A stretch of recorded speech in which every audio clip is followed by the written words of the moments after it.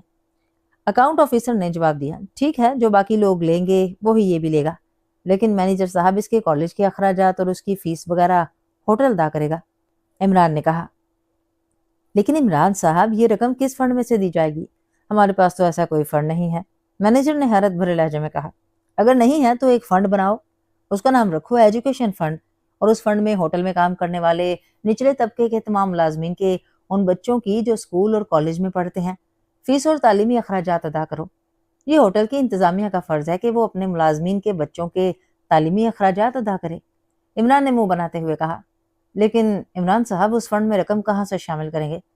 ہمارے ہاں تو ایک ایک پیسے کا حساب ہوتا ہے، مینیجر نے ہونٹ چباتے ہوئے کہا۔ گیم کلب سے کتنی آمدنی ہوتی ہے؟ عمران نے خشک لہجے میں کہا۔ اب کیا کہا جا سکتا ہے، مینیجر نے ٹالنے کے سے انداز میں کہا۔ آپ بتائیں چیف اکاؤنٹ آفیسر صاحب، گیم کلب سے روزانہ کتنی آمدنی ہوتی ہے؟ عمران نے چیف اکاؤنٹ آفیسر سے مخاطب ہو کر کہا۔ جی یہ تو سیکرٹ ہے، آپ کو کیسے بتایا جا سکتا ہے؟ چیف اکاؤنٹ آفیسر نے بھی خشک لہجے میں جواب دیتے ہوئے کہا۔ آپ کیا کہتے ہیں مینیجر صاحب؟ عمران نے مینیجر سے مخاطب ہو کر کہا۔ جی میں کیا عرض کروں، میں تو مشکل میں پھنس گیا ہوں، مینیجر نے الجھے ہوئے لہجے میں کہا۔ گیم کلب کا لائسنس تو آپ کے پاس ہوگا، عمران نے کہا۔ جی ہاں ہے، ہمارے ہاں تمام کام حکومت کی اجازت سے کیے جاتے ہیں، مینیجر نے جواب دیا۔ اس لائسنس میں کتنی مشینیں لگانے کی اجازت ہے؟ ذرا لائسنس فائل لے آئیں، میں اس دوران سینٹرل انٹیلیجنس کے سپرنٹینڈنٹ فیاض کو فون کر کے یہاں بلوا لوں تاکہ وہ چیک کر سکے کہ لائسنس پر درج مشینری سے کتنی زیادہ مشینیں یہاں نصب ہیں، کب سے نصب ہیں، اور آپ اب تک ان مشینوں کی وجہ سے کتنا منافع ناجائز طور پر کما چکے ہیں۔ عمران نے پہلے سے زیادہ خشک لہجے میں کہا تو مینیجر کا رنگ یکلخت زرد پڑ گیا۔ اوہ عمران صاحب، آپ پریشان نہ ہوں، یہ فنڈ قائم ہو جائے گا، بالکل ہوگا، فکر نہ کریں، مینیجر نے بری طرح گڑبڑائے ہوئے لہجے میں کہا۔ مینیجر صاحب، یہ بات ذہن میں رکھیے کہ یہاں بہت سے معاملات ایسے ہیں جن کا علم نہ ہی بورڈ آف ڈائریکٹر کو ہے نہ ہی سر کمال الدین احمد کو، اس لیے بہتر یہی ہے کہ میں جو کچھ کہہ رہا ہوں ویسا ہی کریں، عمران نے منہ بناتے ہوئے کہا اور کرسی سے اٹھ کر کھڑا ہو گیا۔ جی بالکل جناب، جیسے آپ کہیں گے ویسا ہی ہوگا جناب، مینیجر نے ہاتھ ملتے ہوئے کہا۔ نہیں بابر، یہ میرا کارڈ رکھ لو اور کل مجھ سے آ کر ملنا، پھر تمہارے والد کے علاج کے سلسلے میں کوئی لائحہ عمل بنائیں گے، عمران نے جیب سے کارڈ نکال کر نئی بابر کے ہاتھ پر رکھتے ہوئے کہا اور تیزی سے بیرونی دروازے کی طرف مڑ گیا۔ تھوڑی دیر بعد وہ ہال میں پہنچا ہی تھا کہ اچانک ٹھٹک کر رک گیا۔ اس کی نظریں ہال کے کونے میں بیٹھے ہوئے دو غیر ملکیوں پر جمی ہوئی تھیں۔ یہ جوڑا ایک مرد اور ایک نوجوان لڑکی پر مشتمل تھا۔ عمران تیز تیز قدم اٹھاتا ان کی طرف بڑھتا گیا۔ وہ دونوں غیر ملکی شراب پینے اور گفتگو کرنے میں مصروف تھے۔ چونکہ ہوٹل شیرٹن نے غیر ملکیوں کو شراب مہیا کرنے کا حکومت سے باقاعدہ لائسنس لے رکھا تھا، اس لیے یہاں غیر ملکیوں کو کھلے عام شراب مہیا کی جاتی تھی۔ کیا میں دخل در نامعقولات کر سکتا ہوں؟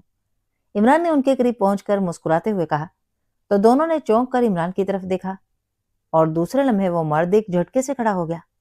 اس کے چہرے پر شدید حیرت کے تاثرات ابھر آئے تھے۔ اوہو عمران، تم؟ اوہو، اس آدمی نے قدرے بوکھلائے ہوئے لہجے میں کہا، جبکہ وہ لڑکی اس مرد کو اس طرح بوکھلاتے دیکھ کر حیران ہو گئی۔ میرا نام علی عمران ہے۔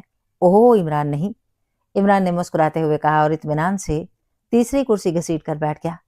محترمہ، اگر آپ اس کی بیوی ہیں تو پھر مجھے آپ سے دلی ہمدردی ہے، اور اگر آپ اس کی ساتھی ہیں تو پھر اب آپ سے قطعی کوئی ہمدردی نہیں ہوگی۔ یہ انتہائی خود غرض طوطا چشم قسم کا آدمی ہے، عمران نے اس لڑکی سے مخاطب ہو کر بڑے سنجیدہ لہجے میں کہا۔ میرا نام جولیٹ ہے اور میں تو سیاہ ہوں، اس ہوٹل میں ہی اچانک مسٹر ڈاشر سے ملاقات ہوئی ہے۔ اس لڑکی نے منہ بناتے ہوئے جواب دیا تو عمران بے اختیار ہنس پڑا۔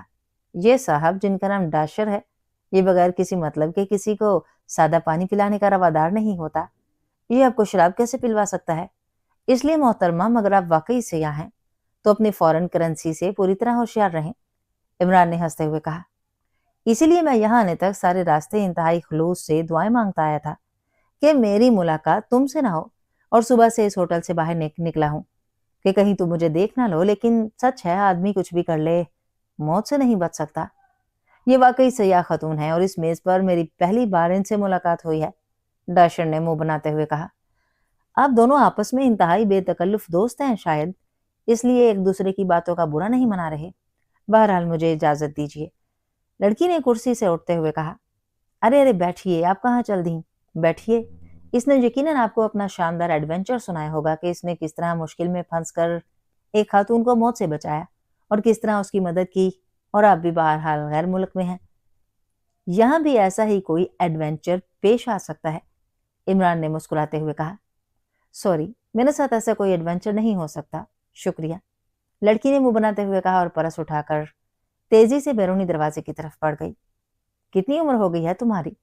عمران نے لڑکی کے جاتے ہی ڈاشر سے مخاطب ہو کر کہا، جو منہ لٹکائے خاموش بیٹھا ہوا تھا۔ کیوں؟ تم کیوں پوچھ رہے ہو؟ ڈاشر نے منہ بناتے ہوئے کہا۔ اس لیے کہ اب لڑکیاں تمہاری گرفت میں اس طرح نہیں آتی جس طرح پہلے آ جاتی تھیں۔ اس کا مطلب ہے کہ اب تم بوڑھے ہو گئے ہو، عمران نے ہنستے ہوئے کہا، اور ساتھ ہی اس نے ویٹر کو بلا کر اسے کافی لانے کا کہہ دیا۔ اگر تم درمیان میں اچانک نہ ٹپک پڑتے تو اس کی کیا مجال تھی کہ اس طرح چلی جاتی؟ ڈاشر نے چیلنج بھرے لہجے میں کہا۔ چلو اب غصہ تھوک دو، یہاں سیاہ خواتین کی کوئی کمی نہیں ہے، ایک نہ صحیح دوسری صحیح۔ تم یہ بتاؤ کہ مجھے آنے سے پہلے فون کیوں نہیں کیا تھا؟ عمران نے کہا۔ بتایا تو تھا کہ تم سے چھپ کر آیا تھا، اور واقعی سارے راستے دعا مانگتا آیا تھا کہ تم سے ٹکراؤ نہ ہو سکے، لیکن آدمی موت سے تو شاید بچ جائے، شیطان سے نہیں بچ سکتا۔ آج پہلے ہی روز تم پہنچ گئے، اب میں نے کر لیا وہ کام جو تم سے چھپ کر کرنا چاہتا تھا، ڈاشر نے منہ بناتے ہوئے کہا۔ اچھا، تو تم اب کام بھی کرنے لگے ہو؟ ویری گڈ، پھر تو واقعی تمہارے چیف سیکرٹری کو مبارکباد کا ٹیلی گرام بھجوانا ہوگا، عمران نے مسکراتے ہوئے کہا۔ بھجوا دو، لیکن یہ بتا دوں کہ تمہارا ٹیلی گرام ملتے ہی وہ مجھ پر بھی اور میرے کام دونوں پر فاتحہ پڑھ لے گا، ڈاشر نے منہ بناتے ہوئے کہا۔ چلو وعدہ رہا، تم کام بتاؤ، میں خود تمہارا یہ کام مکمل کر دوں گا، بس اب تم خوش ہو، عمران نے مسکراتے ہوئے کہا۔ ڈاشر اس کا انتہائی بے تکلف دوست تھا اور ان کے درمیان کافی طویل عرصے سے دوستانہ تعلقات تھے۔ ڈاشر گریٹ لینڈ کی ایک خفیہ سرکاری تنظیم کا چیف تھا، لیکن اس تنظیم کا تعلق صرف گریٹ لینڈ کے اندرونی معاملات سے تھا۔ گریٹ لینڈ میں جو سیاح آتے تھے، ڈاشر کی تنظیم ان کی نگرانی کرتی تھی، اور ان میں سے ایسے افراد جو سیاحوں کے روپ میں آ کر وہاں کسی جرم میں ملوث ہوتے تھے، ان کی سرکوبی کرتی تھی۔ اس تنظیم کا نام ٹورسٹ انکوائری بیورو تھا، اور چونکہ اس کا مخفف TIB بننا تھا، اس لیے عمران ڈاشر کو تنگ کرنے کے لیے اسے TB کہا کرتا تھا۔ یہ تنظیم گریٹ لینڈ کے چیف سیکرٹری کے تحت کام کرتی تھی۔ وعدہ کرتے ہو؟ ڈاشر نے چونک کر مسرت بھرے لہجے میں کہا۔ میں نے تو پہلے ہی وعدہ کر لیا ہے، عمران نے مسکراتے ہوئے کہا۔ اسی لمحے ویٹر نے عمران کے سامنے کافی کے برتن لگانے شروع کر دیے۔ میرے لیے بھی کافی لے آؤ، ڈاشر نے ویٹر سے کہا، اور ویٹر سر ہلاتا ہوا شراب کی گلاس اٹھا کر واپس چلا گیا۔ ہاں، اب بتاؤ کہ اس کام کے چکر میں یہاں آئے ہو، اور سنو، چھپانے کی کوشش نہ کرنا، ورنہ یہاں خواتین سیاحوں کو ورگلانے کی سزا بہت ہی بھیانک ہے، عمران نے کافی سپ کرتے ہوئے کہا تو ڈاشر بے اختیار کھلکھلا کر ہنس پڑا۔ جب تم نے خود ہی مدد کرنے کا وعدہ کر لیا ہے تو اب تم سے چھپانے کا کیا فائدہ؟ مجھے چیف سیکرٹری صاحب نے کہا تھا کہ میں سیدھا تمہارے پاس جاؤں اور تم سے مدد مانگوں، لیکن میں نے ان سے صاف انکار کر دیا، کیونکہ مجھے معلوم ہے اگر میں تم سے مدد کی درخواست کرتا تو تم نے مدد کرنے کی بجائے الٹا میری جان عذاب میں ڈال دینی تھی۔ بہرحال کام بہت معمولی سا ہے، یہاں ایک ٹورسٹ کمپنی ہے، انٹرنیشنل ٹورسٹ کمپنی۔ پچھلے 1 سال سے گریٹ لینڈ میں تقریباً 1000 ایسے سیاحوں کو چیک کیا گیا ہے جن کے پاسپورٹ حتیٰ کہ انٹرنیشنل ٹورسٹ کارڈز سب جعلی تھے، لیکن یہ سب اس قدر مہارت سے تیار کیے گئے تھے کہ ہماری مشینیں بھی دھوکہ کھا جاتی تھیں۔ جو سیاح چیک ہو گئے ان سب نے اس کمپنی کا نام لیا، چنانچہ ہم نے پاک ایشیائی سفارت خانے کو باقاعدہ انکوائری کے لیے کہا، لیکن پاک ایشیائی سفارت خانے نے ہر بار یہی جواب دیا کہ اس نام کی کوئی کمپنی پاک ایشیا میں نہیں ہے۔ پھر ہم نے یہاں اپنے سفارت خانے سے بات کی تو انہوں نے بھی یہی جواب دیا کہ اس نام کی کوئی کمپنی نہیں ہے، جبکہ گریٹ لینڈ میں مسلسل ایسے سیاح پکڑے جاتے رہے ہیں جو اس کمپنی کا نام لیتے ہیں، اور حیرت انگیز بات یہ ہے کہ نہ صرف پاک ایشیا سے آنے والے سیاح بلکہ کافرستان، نیپال، بہادرستان، اپ لینڈ اور ایسے دوسرے پاک ایشیا کے ہمسایہ ممالک کے سیاح بھی اسی کمپنی کا نام لیتے ہیں، لیکن یہاں اس کمپنی کا سرے سے کوئی وجود ہی نہیں ہے۔ چنانچہ تنگ آ کر میں نے سوچا کہ میں خود پاک ایشیا جا کر اس سلسلے میں انکوائری کروں۔ ڈاشر نے اس بار سنجیدہ لہجے میں تفصیل بتاتے ہوئے کہا۔ ان سیاحوں نے تو کوئی نہ کوئی تفصیل بتائی ہی ہوگی، عمران نے ڈاشر کے لیے کافی بناتے ہوئے کہا، کیونکہ ویٹر اس دوران ڈاشر کے لیے کافی کے برتن میز پر رکھ گیا تھا۔ ہم وہ سب ایک ہی پتہ بتاتے ہیں، شاداب پلازا، الپائن روڈ، لیکن پاکیشیائی سفارت خانے اور گریٹ لینڈ کے سفارت خانے کی انکوائری کے مطابق الپائن روڈ پر سرے سے کوئی کمرشل پلازا ہی نہیں ہے۔ اس روڈ پر سرکاری دفاتر ہیں یا پرائیویٹ رہائش گاہیں، اور ان سب کو چیک کیا جا سکتا ہے، وہاں ایسا کوئی آفس قائم نہیں ہے۔ ڈاشر نے کافی کا گھونٹ لیتے ہوئے کہا، اس کا مطلب ہے کہ باقاعدہ کوئی گینگ ہے جو اس طرح کا کام کر رہا ہے۔ تم فکر نہ کرو، یہ معمولی کام ہے، ہو جائے گا۔ عمران نے مسکراتے ہوئے کہا، تم نے کہہ دیا ہے ہو جائے گا تو بالکل ہو جائے گا، اس لیے اب میرے یہاں رہنے کی کوئی ضرورت نہیں ہے، میں آج ہی واپس چلا جاتا ہوں۔ ڈاشر نے بڑے مطمئن لہجے میں کہا، واپس اور آج ہی؟ یہ کیسے ہو سکتا ہے؟ اتنے طویل عرصے بعد آئے ہو، اس لیے تم واپس نہیں جا سکتے۔ اب یہاں کم از کم تمہیں 1 ماہ میرے ساتھ گزارنا پڑے گا، پورا 1 ماہ، اس سے 1 روز پہلے بھی نہیں جانے دوں گا، اور یہ ہوٹل وغیرہ سے بھی سامان اٹھاؤ اور میرے ساتھ چلو۔ عمران نے غصیلے لہجے میں کہا، نہیں عمران پلیز، یہ تو مجبوری تھی کہ مجھے آنا پڑا۔ تمہیں معلوم ہے کہ میرا چھوٹا بیٹا ذہنی طور پر اب نارمل ہے، اور میرے بغیر وہ کسی سے بات ہی نہیں کرتا۔ اب بھی بڑی مشکل سے اسے ہسپتال میں داخل کرا کر آئے ہوں، تاکہ وہاں کم از کم اس کی دیکھ بھال تو ہوتی رہے گی، لیکن مجھے معلوم ہے وہ چند روز بعد ہی سوکھ کر کانٹا ہو جائے گا۔ اب میرے یہاں رکنے کا کوئی فائدہ تو نہیں، اس لیے مجھے اجازت دو۔ ڈاشر نے منت بھرے لہجے میں کہا، چھوٹا بیٹا؟ تمہارا مطلب ہے ٹونی؟ وہ تو انتہائی خوبصورت اور شرارتی تھا، اسی کی بات کر رہے ہو؟ عمران نے حیران ہو کر کہا، ہاں عمران، اسی کی بات کر رہا ہوں۔ تم تو 2-3 سال پہلے آئے تھے نا میرے گھر، اس وقت وہ ٹھیک تھا، 1.5 سال پہلے کی بات ہے۔ وہ سکول سے سائیکل پر گھر آ رہا تھا، کسی کار نے اسے سائیڈ ماری اور وہ فٹ پاتھ پر جا گرا۔ اس کے ذہن پر ایسی چوٹ آئی ہے کہ وہ اب نارمل ہو گیا ہے، سوائے میرے کسی کو پہچانتا تک نہیں۔ اس کی ذہنی ترقی رک گئی ہے، گریٹ لینڈ کے بڑے سے بڑے ڈاکٹر کو دکھا چکا ہوں، 2 بار اس کا آپریشن بھی کیا جا چکا ہے، لیکن اس کی حالت میں کوئی فرق نہیں آیا۔ ڈاشر نے غمناک سے لہجے میں کہا، اوکے، پھر تمہارا جانا واقعی ضروری ہے، لیکن اگر ایسی ہی مجبوری تھی تو مجھے فون کر دینا تھا۔ عمران نے کہا، میں نے سوچا تھا، لیکن پھر مجھے خیال آیا کہ تمہارا تعلق سیکرٹ سروس سے ہے، اور سیکرٹ سروس ظاہر ہے اس قسم کے کیسوں میں دلچسپی ہی نہیں لے سکتی۔ اس کے علاوہ تم نہ جانے کتنے مصروف رہتے ہوگے۔ ڈاشر نے جواب دیتے ہوئے کہا، تم فکر نہ کرو، کام ہو جائے گا، بلکہ یہ تو ہمارے ملک کے فائدے کے لیے ہے۔ فراڈ یہاں ہو رہا ہے، اور ظاہر ہے جعلی کاغذات پر جو سیاح جاتے ہوں گے تم لوگ انہیں وہاں قید میں ڈال دیتے ہوگے۔ عمران نے کہا، پہلے تو ایسا ہوا، لیکن جب یہ سلسلہ بڑھ گیا تو پھر چیف سیکرٹری صاحب نے خصوصی آرڈر دے دیے کہ ایسے کیسز میں ملوث سیاحوں کو قید کرنے کی بجائے زبردستی ان کے ملک واپس بھجوا دیا جائے، اس لیے اب ہم ایسا ہی کرتے ہیں۔ ڈاشر نے جواب دیا، اور اس سلسلے میں کوئی تفصیلات تمہارے پاس ہوں تو مجھے بتا دو۔ عمران نے کہا، میرے ساتھ کمرے میں چلو، وہاں میں نے باقاعدہ ان لوگوں کے بیانات کی فائل بنا رکھی ہے، اس فائل سے تمہیں کافی مدد مل جائے گی۔ ڈاشر نے کہا تو عمران سر ہلاتا ہوا اٹھ کھڑا ہوا۔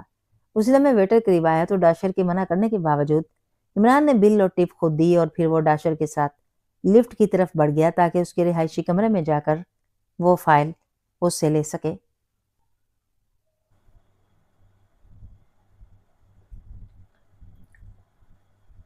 سیاہ رنگ کی کار خاصی تیز رفتاری سے دارالحکومت کی ایک بارونق سڑک پر دوڑتی ہوئی آگے بڑھی چلی جا رہی تھی۔ ڈرائیونگ سیٹ پر ایک نوجوان بیٹھا ہوا تھا، جبکہ سائیڈ سیٹ پر ایک ادھیڑ عمر آدمی موجود تھا۔ وہ دونوں خاموش بیٹھے ہوئے تھے کہ اچانک کار کے ڈیش بورڈ سے میوزک کی ہلکی ہلکی آواز سنائی دینے لگی، تو وہ دونوں بے اختیار چونک پڑے۔ ان دونوں نے بڑے معنی خیز نظروں سے ایک دوسرے کو دیکھا، اور اس کے ساتھ ہی ڈرائیور نے اسٹیئرنگ کے ساتھ لگا ہوا ایک بٹن پریس کر دیا۔ کال تم اٹینڈ کر لو چیری، رش بے حد ہے، اس لیے سائڈ پر جا کر کار روکتے روکتے کافی وقت لگ جائے گا۔ نوجوان نے اسے ادھیڑ عمر سے مخاطب ہو کر کہا، نہیں، میں کال کیسے اٹینڈ کر سکتا ہوں، تم خود ہی اٹینڈ کرو۔ ادھیڑ عمر نے منہ بناتے ہوئے کہا تو نوجوان نے سر ہلاتے ہوئے کار کو سائڈ پر کرنے کا انڈیکیٹر دینا شروع کر دیا۔ اس دوران ڈیش بورڈ سے موسیقی مسلسل سنائی دے رہی تھی۔ کچھ دیر بعد کا ٹریفک کے راستے نکل کر سائڈ پر ہوتی ہوئی کار سے اتر آئی، اور نوجوان نے اسے مزید سڑک سے ہٹا کر کار روک دی، اور پھر کار بڑھا کر اس نے ڈیش بورڈ کھولا اور اندر موجود ایک چھوٹا سا ریموٹ کنٹرول جیسا آلہ باہر نکل آیا۔ موسیقی کی آواز اسی آلے سے نکل رہی تھی۔ کار کے شیشے بند تھے، اس لیے ظاہر ہے آواز باہر نہ جا سکتی تھی۔